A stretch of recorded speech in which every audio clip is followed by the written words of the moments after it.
जब तक आप अपना खुद का ब्रांड नहीं बनाते हैं, कस्टमर को डायरेक्ट आप सेल नहीं करते हो, डायरेक्ट सेल नहीं करते। तो तब तक आपको प्रॉफिट नहीं है। कुल अगर मिला के आप आपको डायरेक्ट मार्केट तक हाँ, पहुंचना होगा। भी जो बीच के दलाल हैं उनको उठाओ आप, उनका उठाओ। कुल है ना? मिला के डायरेक्ट किसान को कस्टमर, तो डायरेक्ट ही होना पड़ेगा। हाँ, भी अगर दो जी, पैसे जी। और कम। कस्टमर है उसको फ्रेश चीज़ मिलेगी और आपका जो प्रोडक्ट है वो कस्टमर तक डायरेक्ट जाएगा। तो 100 गायों से अगर आप अच्छा काम कर रहे हैं तो 3-4 लाख रुपए मंथली तो बचा ही सकते हैं। हेलो एवरीवन, आपका फिर से एक नई वीडियो में स्वागत है। फाइनली इस वक्त हूँ राजस्थान के सीकर जिले में रसीदपुरा गांव में, और इस गांव में एक डेयरी फार्म है जिसका नाम है हंस डेयरी एंड फूड प्रोडक्ट्स। ये बहुत ही हाईटेक तरीके से डेयरी है, और डेयरी के मालिक से हम मिलवाते हैं और डेयरी के बारे में सारी चर्चा करते हैं।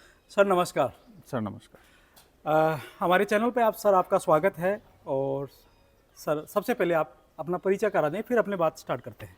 थैंक यू आपको यहाँ पे आने के लिए। मेरा नाम अमित कुमार फैनिन है और मैं अपने ये रशीदपुरा में फार्म है हंस डेयरी एंड फूड प्रोडक्ट्स, इसका ओनर। मैं लगभग पोस्ट ग्रेजुएट हूँ। ग्रेजुएशन मेरी देहरादून बायोटेक से हो रखी है, और जो पोस्ट ग्रेजुएशन है वो यूके से हो रखी है, डेयरी एंड फूड। इसकी शुरुआत कहाँ से होती है हंस डेयरी एंड फूड प्रोडक्ट की?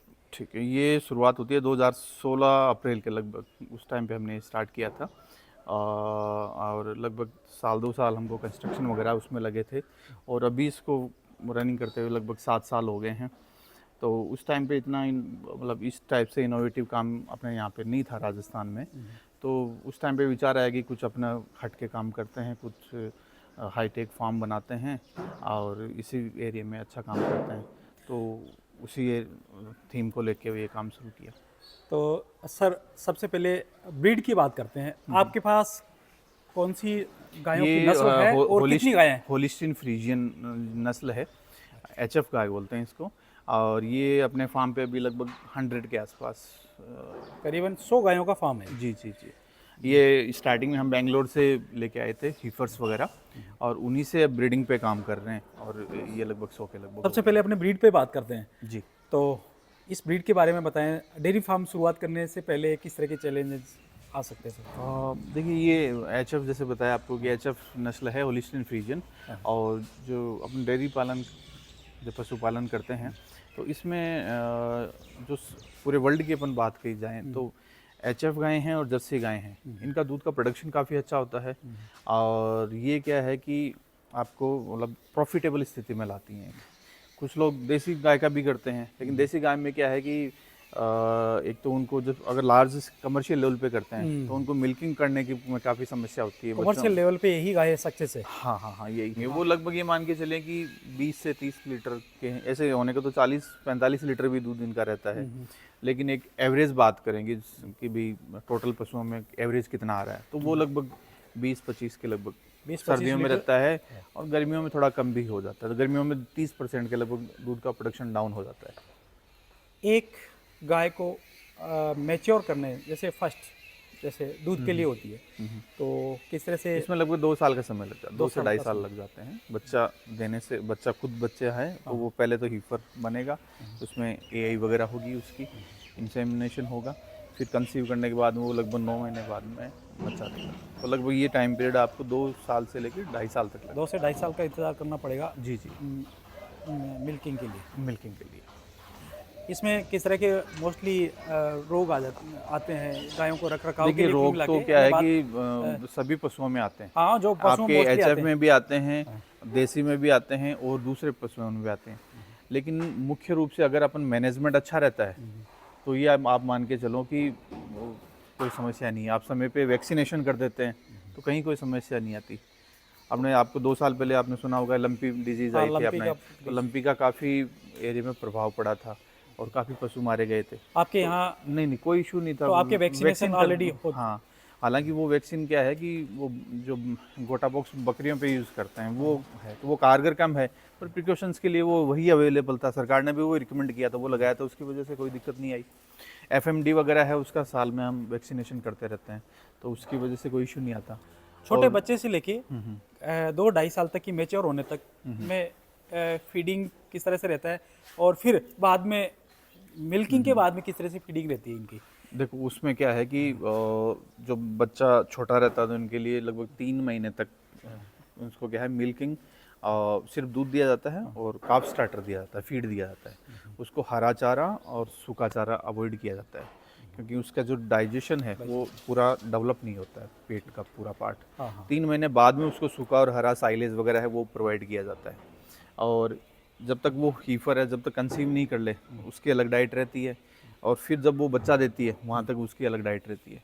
और एक होता है कि बच्चा देने से 2 महीने पहले, सॉरी 1.5 महीने 2 महीने पहले ट्रांजिशन फीड होता है, वो दिया जाता है उसको, ताकि उसकी क्या है उस टाइम पे जब गाय बच्चा देने वाली होती है तो क्या होता है कि जो शरीर में बच्चा है तो उसकी वजह से पेट का पार्ट थोड़ा छोटा पड़ जाता है, तो उसको कम भोजन में ज़्यादा न्यूट्रिशन वैल्यू चाहिए, तो हाई प्रोटीन का फीड उस दौरान दिया हाई जाता प्रोटीन है। दिया जाता है। और जब बच्चा दे देती है उसके बाद मिल्किंग के लिए फीड आता है अलग से, तो वो फीड स्टार्ट किया जाता है।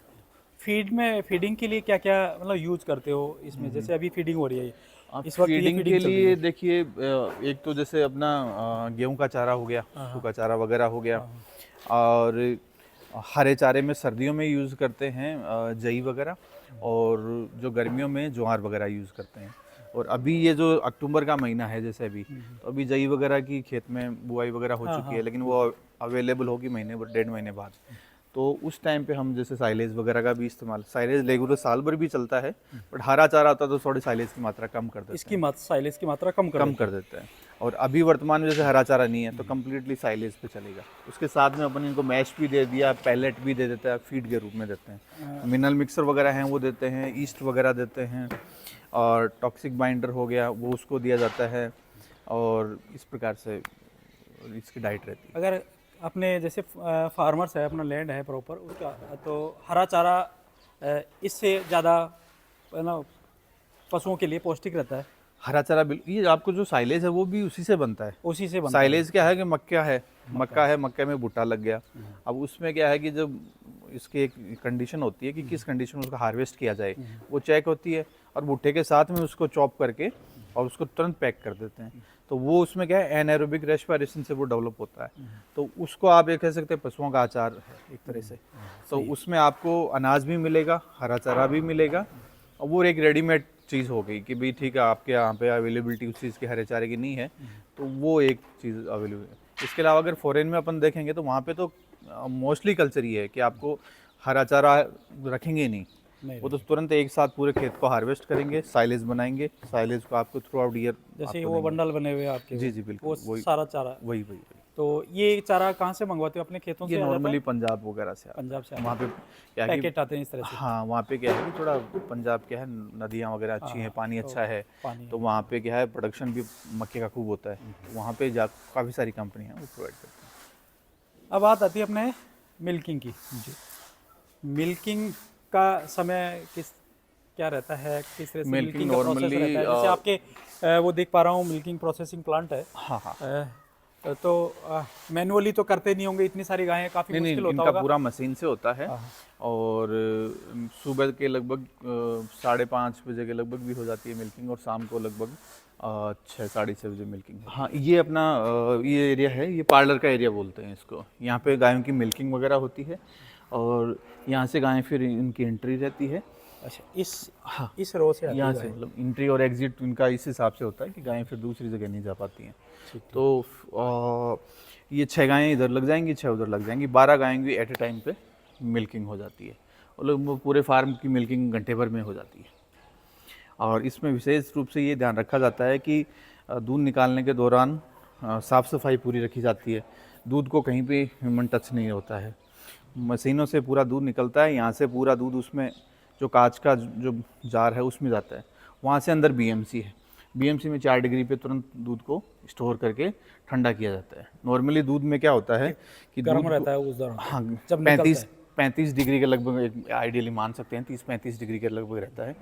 अब नॉर्मली जो अपने फील्ड में देखते हैं कि दूध का जो कलेक्शन करते हैं फार्मर से, और फिर उनको प्लांटों पे जाता है, फिर वो पैक होता है, पाश्चराइज होता है, तो उसमें क्या होता है कि समय निकल जाता है काफ़ी। उस दौरान दूध में क्या होता है कि माइक्रोबियल काउंट बढ़ जाता है, जो सोमेटिक सेल काउंट है वो इंक्रीज़ हो जाएगा, तो उसकी वजह से दूध की जो क्वालिटी है वो बहुत डाउन हो जाती है। आपने क्या है जैसे दूध निकालते हैं तो दूध निकालने के विद इन 15 मिनट में क्या होता है दूध को 4 डिग्री पे स्टोर कर लेते हैं, और 4 डिग्री पे स्टोर करने का फ़ायदा ये है कि जो माइक्रोबियल काउंट है, जो अगर नॉर्मल टेम्परेचर रहता तो वो इंक्रीज़ हो जाता और दूध की क्वालिटी ख़राब हो जाती। इसमें 4 डिग्री पे लाते ही वो वहीं स्टॉप हो जाता है, जो काउंट है वहीं पे स्टॉप हो गया, अलग से वो दूध मतलब ख़राब नहीं होगा खराब नहीं होगा। और एकदम फ्रेश कस्टमर को मिलेगा। तो दूध की जो लाइफ सेल्फ है वो बढ़ जाती है और क्वालिटी इन्हांस हो जाती है। ठीक है, अब आपके मिल्किंग के लिए कितने गायें हैं अभी? अभी लगभग 45-50 के 45 लगभग। के आसपास मिल्किंग होएगी। अभी 6 बजे के आसपास होने वाली है। हाँ हाँ, ये अपना बीएमसी है, सीधा दूध इसमें आएगा। इसमें 4 डिग्री पे ये देखिए आप टेम्परेचर 4.2 यहाँ पे ये स्टोर हो जाएगा तुरंत। तो इसमें फिर क्या दूध की क्वालिटी मेंटेन रहेगी। ये अपने कांच की बोतल हैं, तो इनमें क्या है कि दूध की सप्लाई रहती है। ये पैकेज में हाँ, ये दूध डाल के पैक करके ऊपर सील लग के फिर सप्लाई देते हैं। सर्दियों में आप कितनी ठंड पड़े कोई इशू नहीं है, इवन ठंड पड़ने से इनकी प्रोडक्टिविटी बढ़ जाएगी, तो सर्दियों में कोई इशू नहीं है। लेकिन जब गर्मियाँ आती हैं तो इनकी प्रोडक्टिविटी ये मान के चलें कि 25 से 30% तक डाउन हो जाती है। मई जून के महीने में 10% डाउन होगी। फिर अपने जब बारिश होती है, ह्यूमिडिटी, उसमें अगेन लगभग ये 15-20% का ड्रॉप आ जाता है।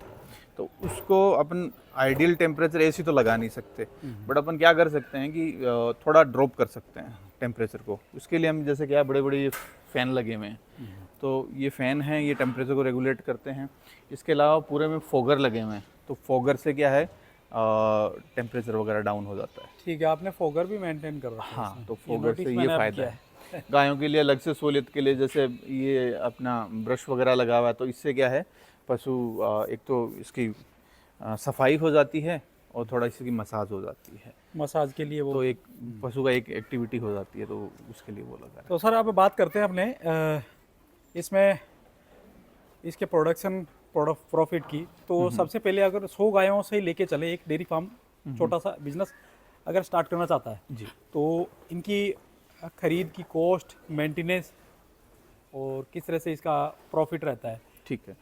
नॉर्मली देखिए आइडियली काफ़ी लोग विज़िट के लिए आते हैं, तो मेरा तो सुझाव उनको पहले ये रहता है कि आप कम पैसों से आप अपना फार्म स्टार्ट करें, और अगर आप उसमें प्रॉफिटेबिलिटी आ रही है तो आप उसको एक्सपेंड कर लें।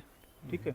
और अगर नॉर्मल दूध अपने पैदा किया और सीधा अगर डेयरियों में डाल दिया, तब तो देखो कुछ खास बचत वगैरह कुछ रहता है। जब तक आप अपना खुद का ब्रांड नहीं बनाते हैं, कस्टमर को डायरेक्ट आप सेल नहीं करते हो, डायरेक्ट सेल नहीं करते तो तब तक आपको प्रॉफिट नहीं है। कुल मिला के आपको डायरेक्ट मार्केट तक पहुंचना होगा। अभी जो बीच के दलाल हैं उनको उठाओ आप। कुल मिला के किसान को तो डायरेक्ट ही होना पड़ेगा। हाँ, अगर 2 पैसे जी कस्टमर है उसको फ्रेश चीज़ मिलेगी और आपका जो प्रोडक्ट है वो कस्टमर तक डायरेक्ट जाएगा, तो वो करना ज़रूरी है। और 100 के लगभग का फार्म करते हैं, तो आज की तारीख में जैसे 100% 50% मान लीजिए आप, 50% कॉस्ट आपके पशुओं की आ जाती है और 50% कॉस्ट आपके जो इंफ्रास्ट्रक्चर वगैरह है उसकी है। अच्छा, इसको सेटअप हाँ, वगैरह हाँ, बनाने का पूरा प्रोजेक्ट, इसमें बिजली का हो गया, आपके इसमें मेंटेनेंस का हो गया, जो हर रख चीज़ रखाव हो करते गई। हैं, आपने सारी कोई चीजें आ साधन भी खरीदे हैं, कुछ और भी किया है, कंस्ट्रक्शन किया है, पार्लर खरीदा है जिसमें आपने मिल्किंग ऑटोमेटिक कर रहे हैं, तो वो वेरी करता है। वो वेरी ऐसे करेगा कि भी पशु तो आपने अच्छा ले लिया, लेकिन कंस्ट्रक्शन आप किसी भी लेवल का कर सकते हो, सस्ता भी कर सकते हो आप हाईटेक भी कर सकते हो, तो वो वेरी करता है अमाउंट है ना। लेकिन ये मान के चलेगी जैसे ये फार्म है लगभग अपनी 100 का लगभग है, अच्छा अगर सेटअप ये जैसे इसमें 150 भी एनिमल होंगे तो आराम से आ जाएंगे, कोई दिक्कत नहीं है। तो 4-5 करोड़ के लगभग का हो जाना चाहिए लगभग। ईयरली? हाँ, नहीं ये प्रोजेक्ट सॉरी इसकी सेटअप की कॉस्ट बताइए। सेटअप की कॉस्ट है करीबन 4 से 5 करोड़ रुपए हाँ, के आसपास की। अब अपने 100 गायों से स्टार्ट करते हैं, तो अपने को कब अपना प्लांट फ्री और कब से प्रॉफिट मतलब कितना? देखो इसमें जैसे अपन पहले वो एक अंदाजन, हाँ, ऐसे भाई इनका अप डाउन चलता रहता है। हाँ, इसमें जैसे आपको बताया ना कि भी सर्दियों में प्रोडक्शन दूध का अलग रहेगा और गर्मियों में 30% डाउन चला जाएगा, तो अपन हर मंथली तो कुछ इसका कर नहीं सकते। लेकिन अगर ये है कि ईयरली कर सकते हैं, ईयरली अपन इसका कर सकते हैं, तो 100 गायों से अगर आप अच्छा काम कर रहे हैं तो 3-4 लाख रुपए मंथली तो बचा ही सकते हैं। तो मिला के प्रॉफिटेबल है। हाँ, बिल्कुल अगर अच्छे से किया जाए। कोई भी काम करो, कोई भी काम करो आप, अगर आप अनुशासन से कर रहे हो, ईमानदारी से कर रहे हो, कोई भी काम आपको नुकसान नहीं देता, कोई भी काम हो। और स्पेशली ये काम तो है ऐसा है कि वो पुश्तों से किसान कर रहे हैं। कुल मिला के ये जो अब डेयरी इसको फार्म का है हाईटेक, ना, इसको अपन थोड़ा सा एडवांस कर लेंगे, थोड़ा कस्टमर तक डायरेक्ट देंगे तो अपना मार्जिन बढ़ जाएगा। ये मेरा वीडियो बनाने का मकसद यही था कि मैं अधिकतर वीडियो बहुत हाईटेक वाले मैंने करे हैं जो किसानों ने करके दिखाए हैं। ये किसान का परंपरागत काम रहा है, पशुपालन, जहाँ किसान रहा है वहाँ पशुपालन भी करता है। तो ये पशुपालन ही है एक तरह से, बिल्कुल बिल्कुल। डेयरी फार्म है। इसको जी, जी। थोड़ा सा हमने मॉडिफाई कर दिया, हाईटेक कर दिया, जी जी। जिसमें किसान फार्मर्स अपनी अर्निंग कर सकता है, इनकम को बढ़ा सकता है। हाँ, लेकिन अगर खुद का प्रोडक्ट हो तो। कस्टमर तक खुद माल लेके जाए, अदरवाइज थोड़ा समस्या है। तो कुल मिला के किसान को जो किसान पैदा करने वाला, मेहनत करने वाला तो है, लेकिन उसको बिजनेस का भी वो देखना पड़ेगा, तरीका ढूंढना पड़ेगा भाई हम मार्केट तक कैसे पहुंचे, वो उसको भी करना पड़ेगा, तभी जाके फायदा है। फाइनली हम लोगों ने डेयरी फार्म के बारे में उससे जुड़ी बातें आपसे साझा की। आई होप कि ये वीडियो पसंद आया होगा आपको। छोटी छोटी चीज़ें हैं जो आपको हमने इस डेयरी फार्म की है वो बताने की कोशिश करी है, और ये बहुत ही शानदार और काफ़ी हाईटेक लग रहा है मुझे ये डेयरी फार्म। और इस तरह से किसान अपनी दशा और दिशा तभी बदल सकता है जब अपना खुद का धंधा होगा, बिजनेस होगा, उसको थोड़ा सा बिजनेस का रूप देना पड़ेगा। कुल मिला के ये किसान का पारंपरिक पुश्तैनी काम है। किसान गाय भैंसे रखता ही है, लेकिन उसको थोड़ा सा मॉडर्नाइज करना होगा, समय के अकॉर्डिंग थोड़ा हाईटेक भी करना होता है। तो किसान इस तरह से अपनी अर्निंग कर सकता है, आय को दोगुना कर सकता है। तो वीडियो के अंत तक बने रहने के लिए आप सभी लोगों को प्लीज़ लाइक कमेंट शेयर करना न भूलें। इस वीडियो को ज़्यादा से ज़्यादा शेयर करोगे तो मुझे मोटिवेशन मिलेगा, कम से कम इस तरह के नए नए वीडियो लेकर आता रहूँगा। तो मेरे यूट्यूब चैनल का परिवार भी थोड़ा बड़ा कर दीजिए। Thank you. जय जवान जय किसान।